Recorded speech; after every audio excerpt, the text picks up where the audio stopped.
ఇంకా ప్రభాస్ గారు నీ ఐస్ బాగున్నాయని కాంప్లిమెంట్ ఇచ్చారంట కదా! హ్మ్. ఎలా అనిపించింది అంత పెద్ద వ్యక్తి? నేను అప్పటికి ఒక షాక్‌లో ఉన్నాను. 'ప్రభాస్ సారా' నాకిలా చెప్పింది అన్న ఒక షాక్‌లో ఉన్నా.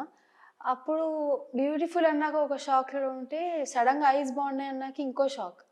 నేను అసలు అనుకోలేదు అంత పెద్ద స్టార్ నా దగ్గరకొచ్చి నేను చెప్తే అసలు నేను ఏం మాట్లాడాలి? ఏం చెప్పాలి? అర్థం అవ్వలేదు నాకు ఫస్ట్. ప్రభాస్ అందరికి డ్రీమ్ బాయ్ కదా! ఆయనొచ్చి బ్యూటిఫుల్ అంటే ఇంగ ఫిదా. ఇంకేం చెప్పలేను అలా అయిపోయింది నా పరిస్థితి అక్కడ. నిజంగా నీ ఐస్ చాలా బాగున్నాయి. పెద్ద థాంక్ యూ. కళ్ళు. అంటే స్క్రీన్‌కి చాలా బాగున్నావు. Thank you. ఆ ఐస్ కోసమే తీసుకున్నారా ఆ సీన్? అంటే ఈ క్యారెక్టర్‌కి ముందే చాలా ఆడిషన్స్ చేశారు. ఆడిషన్స్ గానీ, ఎక్స్‌ప్రెషన్స్ గానీ, ప్లస్ ఐస్ కొంచెం అట్రాక్టివ్‌గా ఉండడం గానీ ప్లస్ పాయింట్ అయింది. నాకు ప్లస్ పాయింట్ అయింది. యాహ్! అంటే ఇప్పుడు 'సలార్' మూవీ ఎక్కడ మీకు ప్రీమియర్ సెపరేట్‌గా ఎసారా? మామూలుగా జనరల్ ఆడియన్స్‌తో చూసావా? నేను మార్నింగ్ షో చూసాను. ప్లస్ ఐమాక్స్‌లో కూడా చూసాను. చేసావా? అందరూ ఇప్పుడు నువ్వు తెలీదు గదా! నువ్వు ఈ క్యారెక్టర్ చేసావు థియేటర్‌లో అని. పక్కన నార్మల్ ఆడియన్స్ నువ్వు రాగానే విజిల్స్ వేయడము, క్లాప్స్ ఎలా అనిపిచ్చింది నా నీకు? సీనొచ్చినప్పుడు అదొక ఎంట్రీ సీనప్పుడు విజిల్స్ పడ్డాయి, పేపర్స్ పడ్డాయి. అప్పుడు హ్యాపీ ఫీల్ అయ్యాను. గుర్తుపట్టారా అంటే నేను అయిపోయిన వెంటనే వచ్చేసాను. ఇంక అక్కడ ఉండలేదు యాహ్! నేను. డైరెక్ట్ అయిపోయింది. ఇంక నేను డైరెక్ట్ వచ్చేసా. ఎక్కడ గూస్ బంప్ ఆగలేదు. మూమెంట్ కదా అది. ఏమన్నా ఎమోషనల్ అయ్యావా? చాలా థియేటర్‌లో కూడా చాలా ఏడ్చాను. అంత ఎమోషనల్ అయ్యాను. ట్రైలర్‌లో కూడా పడతానని ఎక్స్‌పెక్ట్ చేయలేదు. ట్రైలర్‌లో పడ్డా కూడా అంతే ఎమోషనల్ అయ్యాను. ఏదైనా సీను ఎక్కువ టేక్స్ తీసుకున్నావా? ఎక్కువ టేక్స్ అంటే లాస్ట్ టేక్ ఒకటి తీసుకున్నాను. అవునా? అది బోనం ఎత్తేది ఒక సీన్ ఉంది. ఓకే. లాస్ట్ మొత్తం ప్రభాస్ ఫైట్ మొత్తం అయిపోయాక బోనం ఎత్తే సీన్ ఒకటుంది. ఓకే. అది మార్నింగ్ ఒక 5కి వచ్చాను లొకేషన్‌కి. నైట్ 2 వరకు అని చెప్పారు. 2 వరకు అని చెప్తే ముందు ఈ ఫైటింగ్ సీన్స్ అప్పుడు కాటేరమ్మ డైలాగ్స్ ఇవన్నీ ఉండే. ఓకే. కొంచెం సన్ ఎక్కువ ఉండడం వల్ల అది నాకు అప్పుడు స్లిప్పర్స్ కూడా లేవు. స్లిప్పర్స్ ఏసుకోలేదు. ఓకే. నైట్ టైమ్ అది మొత్తం కింద కోల్డ్. ఆ కోల్డ్ వల్ల లెగ్ మొత్తం స్వెల్లింగ్ అయిపోయింది. ఆహా! దానివల్ల నాకు టేక్ ఎక్కువ తీసుకున్నాను. అంటే చాలా టేక్స్ అయిపోయాయి. ప్రశాంత్ నీల్ సార్ అంటున్నారు, "ఏంటమ్మా ఇలా నీ వల్ల చాలా మంది సఫర్ అవుతున్నారు" అంటే, అప్పుడు కొంచెం ఇంకా పైకెళ్ళి ఇంకా కొంచెం థింక్ చేశాను. నా వల్ల ఇంతమంది సఫర్ అయ్యో! ఎందుకు అని. అది కొంచెం లేట్ అయింది. ఓకే.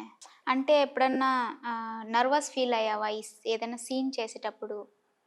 మాకు రామోజీలోనే స్టే ఉండేది. ఓకే. సో, మాకు 1 డే బిఫోరే రిహార్సల్ కానీ, ఎక్స్‌ప్లనేషన్ గానీ 1 డే బిఫోరే ఉంటది. నర్వస్ అనేది లొకేషన్‌లోకెళ్ళాక అలా ఏమీ ఉండదు. Because Prashanth Neel sir nervous ఎక్కడ అవ్వనివ్వలేదు. ఓకే. అయినా కూడా 99% ఇచ్చేవారు. మొత్తం షూట్ అంతా రామోజీ ఫిల్మ్ సిటీయేనా? ఇక్కడ ఔట్‌డోర్స్ ఎక్కడ లేదు. ఆహా! దండు మైదానంలో అయింది. అది అది కూడా కట్ అయిన సీన్ అదొకటి ఓకే. అయిందక్కడ. మిగతాది మొత్తం Ramoji film city. Okay. Okay. First ad shoots తీసావా? లేదా డైరెక్ట్ మూవీసే తీసావా? First ads one by one అన్ని యాడ్స్ చేసుకుంటూ మూవీస్ వరకు వచ్చాను. ఎన్ని యాడ్స్ తీసుంటావు ఇప్పటి వరకు? ఇప్పటి వరకు 15 ఓహ్! 10 వరకు చేసుంటా. ఎన్టీఆర్ గారితో ఒకటి చూసాను.